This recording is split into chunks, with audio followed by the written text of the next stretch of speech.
नमस्कार, सत श्री अकाल, आदाब, अस्सलाम वालेकुम। आइए बात करते हैं हम लोग अपने गुरुत्वाकर्षण के चैप्टर को आगे बढ़ाते हुए। आज बात करेंगे हम लोग मास,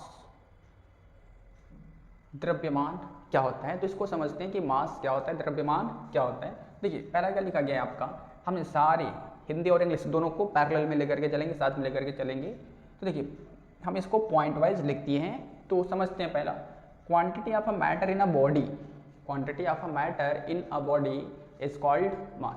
हिंदी में बात करें, किसी वस्तु में निहित पदार्थ की मात्रा या पदार्थ का परिमाण उस वस्तु का द्रव्यमान कहलाता है। जैसे बात करें अगर हम लोग, कोई एक वस्तु है तो इसके अंदर पदार्थ की कितनी मात्रा है। कोई वस्तु है, अगर इस वस्तु कोई भी ऑब्जेक्ट है, इसके अंदर जो मैटर की क्वांटिटी है, ये क्या कहलाती है, मास। तो मास क्या होता है, मास किसी भी पदार्थ के अंदर निहित पदार्थ का परिमाण या मात्रा द्रव्यमान कहलाता है। दूसरा देखते हैं, mass are constant with respect to place, यानी जो द्रव्यमान होता है, द्रव्यमान हर जगह पे समान होता है। जैसे अगर हम किसी वस्तु के द्रव्यमान की बात करें तो इस द्रव्यमान को हम चाहे कहीं पे भी नापें, यानी बात करें अगर कि एक कोई वस्तु है जिसका द्रव्यमान पृथ्वी पे अगर हम नापते हैं, मेजर करते हैं, तो उसका जो द्रव्यमान आएगा उसी वस्तु को ले जा करके अगर हम चंद्रमा पे नापते हैं या किसी भी प्लैनेट पे, किसी भी ग्रह पर नापते हैं, तो उसका द्रव्यमान हमेशा क्या होगा, समान होगा। उसके द्रव्यमान में कोई भी चेंजेस देखने को नहीं मिलेंगे। तो सेकंड की बात करते हैं, हम थर्ड पे चले गए थे, सेकंड की बात करते हैं, यानी SI unit of mass is KG. द्रव्यमान का एसआई मात्रक किलोग्राम होता है। तो अब किलोग्राम क्या होता है, द्रव्यमान होता है। तो बहुत लोगों के दिमाग में आएगा कि किलोग्राम तो हम भार के लिए प्रयोग करते हैं, भार के लिए यूज करते हैं। कोई भी सामान खरीदने जाते हैं हम लोग तो केजी बोलते हैं कि 1 केजी सामान दे दीजिएगा। जैसे आप कोई सामान लेने जाते हैं, जैसे मान लीजिए घर की सब्जी लेने जाते हैं, तो आप क्या बोलते हैं, 1 केजी आलू दे दीजिए, 1 केजी चीनी दे दीजिए। तो क्या आप वहाँ पे भार लेते हैं या फिर द्रव्यमान लेते हैं, वहाँ पे आप मास बोलते हैं या फिर वेट बोलते हैं। तो इस चीज़ को हम आगे क्लियर करेंगे। लेकिन हम जितना भी अभी तक बोलते आते हैं वो हम गलत ही बोलते आते थे। वहाँ पे वो भार नहीं, हम द्रव्यमान बोलते हैं, लेकिन भार के लिए हम क्या बोलेंगे वो आगे देखते हैं। यानी द्रव्यमान का मात्रक आपका किलोग्राम होता है। अब चौथे पॉइंट पे आते हैं, mass are always positive, can't be zero. Mass are always positive, can't be zero, यानी द्रव्यमान हमेशा धनात्मक होता है और इसका मान कभी भी शून्य नहीं हो सकता है। मास चाहे कहीं पे भी हो, इसका मान कभी भी जीरो नहीं होता है और कभी भी ये ऋणात्मक नहीं हो सकता, ये हमेशा धनात्मक ही होता है। तीसरा, अब आगे बात करते हैं, it is denoted by M, यानी द्रव्यमान को हम एम से प्रदर्शित करते हैं। जैसे हम लिख दें यहाँ पे, ये एक हमारा कोई भी ऑब्जेक्ट था जो 5 केजी का था, जो हमारा वस्तु था वो 5 केजी का था। तो हमको दिखाना है कि ये द्रव्यमान है, तो कैसे दिखाएंगे, m से। m बराबर 5 kg, m equal to 5 kg, m बराबर 5 किलोग्राम, यानी हम द्रव्यमान को m से दर्शाते हैं। फिर नेक्स्ट पॉइंट देखते हैं इसका, it is a scalar quantity, द्रव्यमान एक अदिश राशि होती है। अब अदिश राशि क्या होती है ये हम नेक्स्ट वीडियो में बता चुके हैं। देखिए अदिश राशि ऐसी राशि होती है जिसकी क्वांटिटी पे, जिसके रिजल्ट पे डायरेक्शन का, दिशा का कोई भी इफेक्ट ना पड़े। अगर हम इस द्रव्यमान को किसी एक दिशा में, जैसे मान लीजिए हम 5 केजी के भार को, भार नहीं बोल सकते यहाँ पे, 5 केजी के द्रव्यमान को, 5 केजी के मास को अगर हम साउथ डायरेक्शन में जाकर के वेट करें, मान लीजिए दक्षिण दिशा में जाकर के वजन करेंगे तो वहाँ 5 केजी होगा।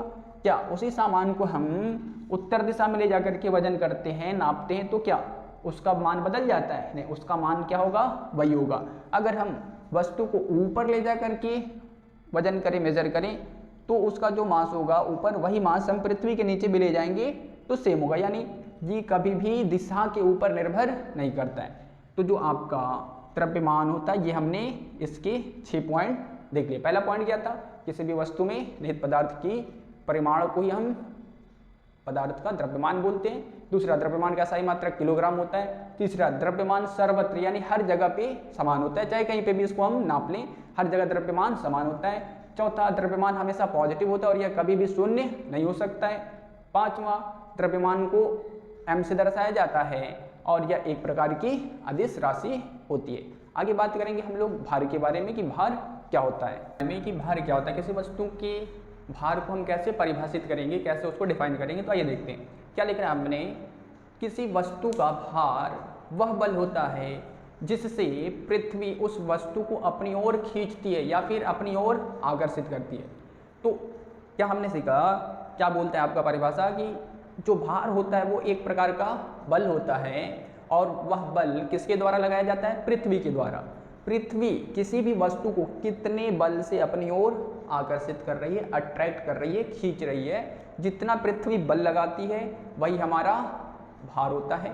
तो जो भार होता है वो बल के बराबर होता है। किसके बल के बराबर, पृथ्वी जितना भी बल किसी भी वस्तु के ऊपर लगाती है वही उस वस्तु का भार होता है। अगर छोटी वस्तु होगी तो उस पर कम भार लगाएगा, कम बल लगेगा। तो जब छोटी वस्तु है, जैसे मान लीजिए एक मार्कर है हमारे पास, तो इसको पृथ्वी अपनी ओर खींचेगी लेकिन इसके ऊपर कम बल लगा करके खींचेगी, तो इसका भार कम होगा। यहीं पे हम बात करें एक बड़े वस्तु के बारे में, अगर बड़े वस्तु को लें, जैसे हमारे पास ये एक स्टिक है, तो इस स्टिक का एरिया ज़्यादा है, तो इस पे पृथ्वी द्वारा लगने वाला जो बल है वो बहुत ज़्यादा होगा। इस मार्कर की तुलना में इस छड़ी पे लगने वाला जो बल है वो अधिक होगा। तो जिस वस्तु पर जितना ज़्यादा बल लगा करके पृथ्वी अपनी ओर खींचती है वही उसका भार होता है। यानी अगर हम बात करें, इस स्टिक पे पृथ्वी ज़्यादा बल लगाएगी, यानी इसको अपनी ओर बहुत तेज़ी से ज़्यादा बल लगा करके आकर्षित करेगी, तो इसका भार भी ज़्यादा होगा। और इस मार्कर को पृथ्वी बल लगा करके खींचेगी लेकिन इसकी तुलना में कम बल लगा करके अपनी ओर खींचेगी, इस मार्कर का भार कम होगा। जिस वस्तु पे जितना ज़्यादा पृथ्वी बल लगाएगी उस वस्तु का भार उतना ही अधिक होगा। आगे बात करते हैं हम लोग दूसरा इसका पॉइंट। हमने पता है कि बल का सूत्र पीछे हम लोगों ने पढ़ा था न्यूटन के दूसरे नियम से। तो हमने क्या पढ़ा था, बल बराबर द्रव्यमान गुणे त्वरण। यानी बल की बात करें तो F बराबर m a होगा आपका, बल बराबर क्या हो गया, m इंटू ए।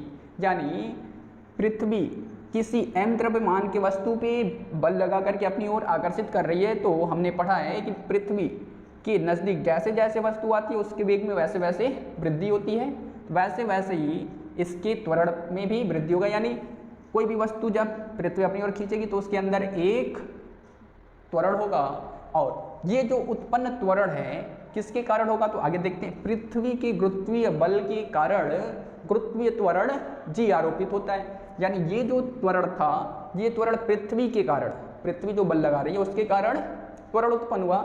इस त्वरण को हम क्या बोलते हैं, गुरुत्वीय त्वरण। यानी अब बात करेंगे हम, ए जो है आपका वो किस में बदल जाएगा, जी के बराबर, तो इसका मात्रक मीटर प्रति सेकेंड स्क्वायर।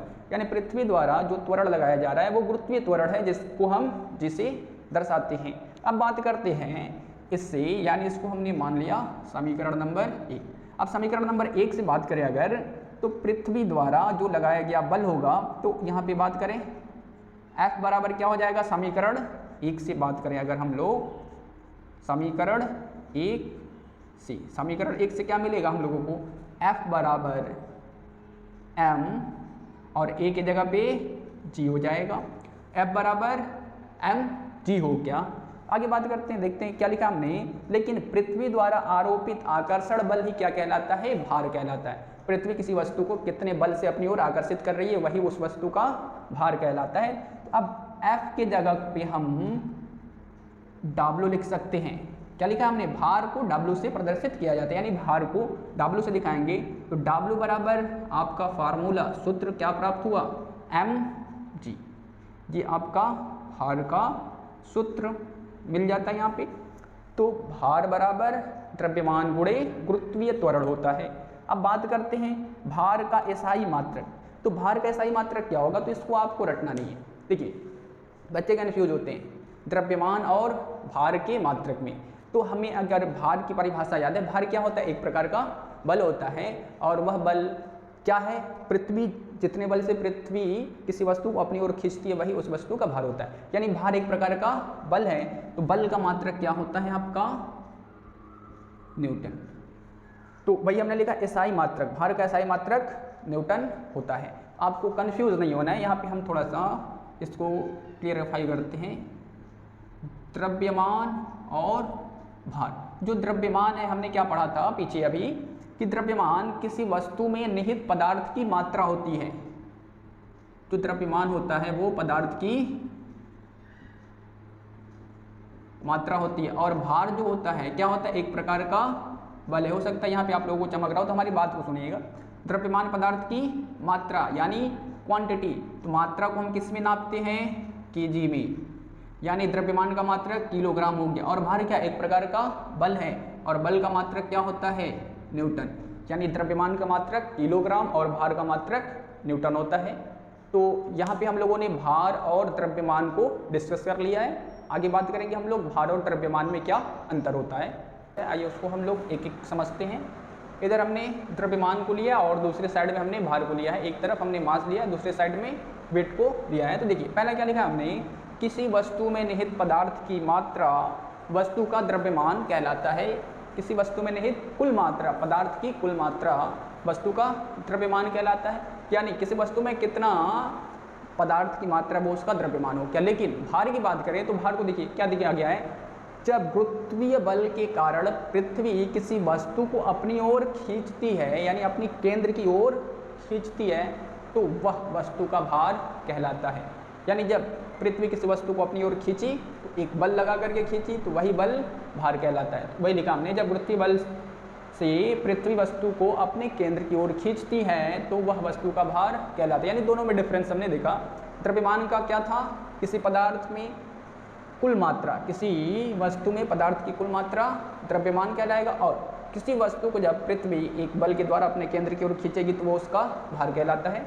दूसरा समझते हैं, किसी वस्तु के द्रव्यमान की माप हम वस्तु के जड़त्व की माप से करते हैं। यानी किसी वस्तु का अगर द्रव्यमान नापना है तो हम उसके जड़त्व को, मोमेंटम को मेजर कर लेंगे तो वही उसका मास हो जाएगा, द्रव्यमान हो जाएगा। लेकिन भार को नापने के लिए हमको वस्तु के द्रव्यमान और उस पर कितना गुरुत्वीय त्वरण लग रहा है उसके गुणनफल के बराबर होता है। यानी भार को नापने के लिए हम द्रव्यमान गुणे गुरुत्वीय त्वरण करते हैं, यानी W = mg से हम भार को नापते हैं। तीसरा देखते हैं पॉइंट, किसी वस्तु का द्रव्यमान सर्वत्र समान रहता है जबकि वस्तु का भार भिन्न भिन्न स्थानों पर अलग अलग होता है। इसको कैसे समझेंगे? देखिए ये बोल रहा है कि जो वस्तु का द्रव्यमान होता है वो कहीं पे भी बदलता नहीं है, वो हर जगह एक बराबर होगा, लेकिन वस्तु का भार अलग अलग जगह पे अलग अलग होता है। अगर वस्तु के भार को हम पृथ्वी पे नापते हैं तो उसका भार कुछ और होगा, उसको हम ले जा करके चंद्रमा पर नापते हैं तो उसका भार अलग होगा। वस्तु को अगर हम पानी के अंदर नापते हैं तो उसके अंदर उसका भार कुछ और होगा, लेकिन हर जगह पे द्रव्यमान उसका बराबर ही होगा। जैसे समझने के लिए देखिए, हम द्रव्यमान को मान लेते हैं एक सरकारी नौकरी वाला बंदा, कैसे?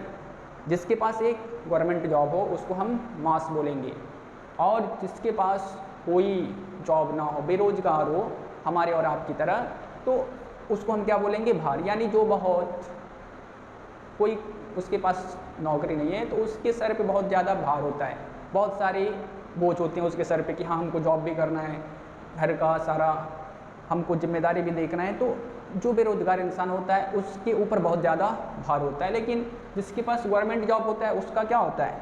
सब कुछ एक बिल्कुल स्मूथली लाइफ चल रही होती है, यानी उसके लाइफ में कोई भी चेंजेस देखने को नहीं मिलते, वो एक बराबर चलता रहता है, वो जहाँ पे भी जाएगा उसका सम्मान बिल्कुल एक बराबर होता है। लेकिन वही एक बेरोजगार इंसान की बात करें तो वो घर पे होगा तो उसे अपने घर की जिम्मेदारियाँ दिखेंगी, घर के हालात दिखेंगे, उसके ऊपर एक बर्डन होता है, एक बोझ होता है।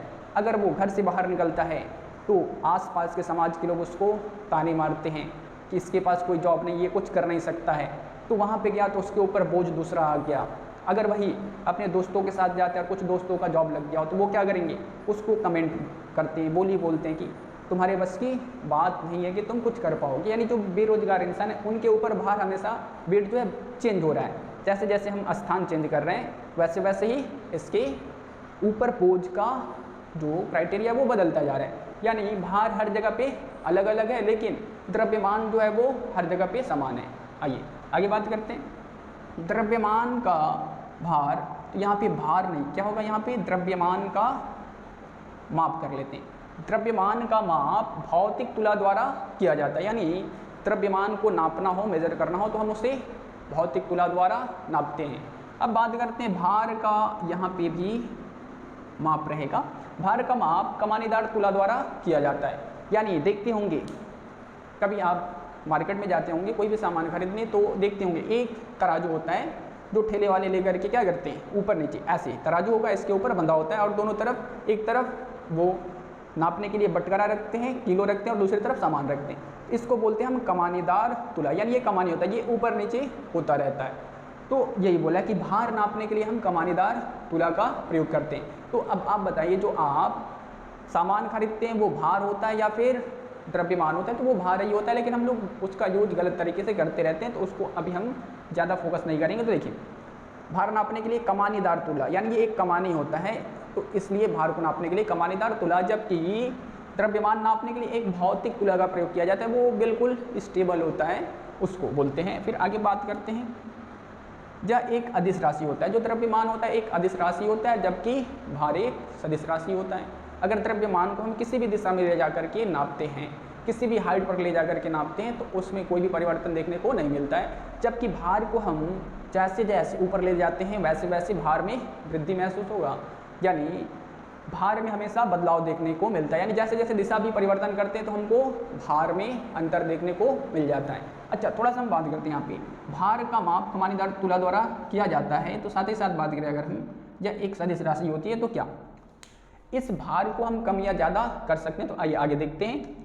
किसी स्थान पर जी का मान शून्य होने पर भी द्रव्यमान का मान नहीं बदलता है। अगर किसी वस्तु पर गुरुत्वीय त्वरण 0 हो जाए, यानी उस पर पृथ्वी द्वारा लगाया गया बल शून्य हो जाए, तब भी उस वस्तु का द्रव्यमान शून्य नहीं होगा।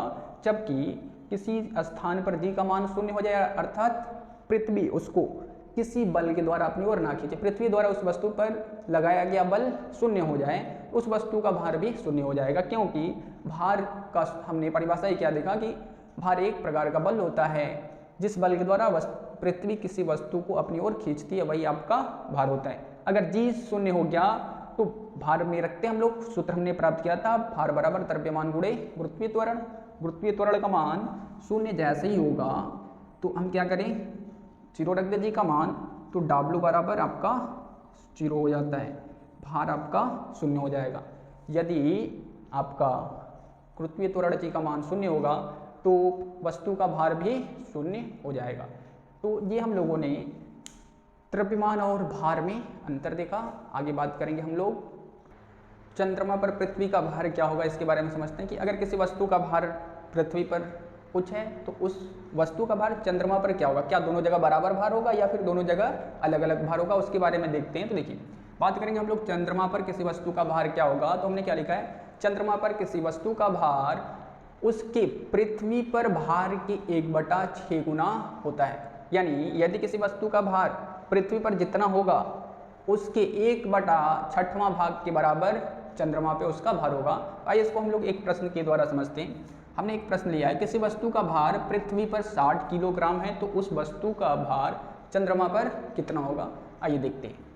तो हम यहाँ से क्या देखा हमने, पृथ्वी पर जो भार होता है चंद्रमा के भार का 6 गुना होता है, या फिर ऐसे बोल सकते हैं पृथ्वी पर जितना भी भार होता है चंद्रमा पे वस्तु का भार 1/6 गुना होता है। तो आइए सूत्र बनाते हैं इसका, पृथ्वी पर, या पहले चंद्रमा का भार निकालते हैं, तो लिखते हैं यहाँ पे चंद्रमा पर वस्तु का भार बराबर, क्या लिखा है हमने, पृथ्वी पर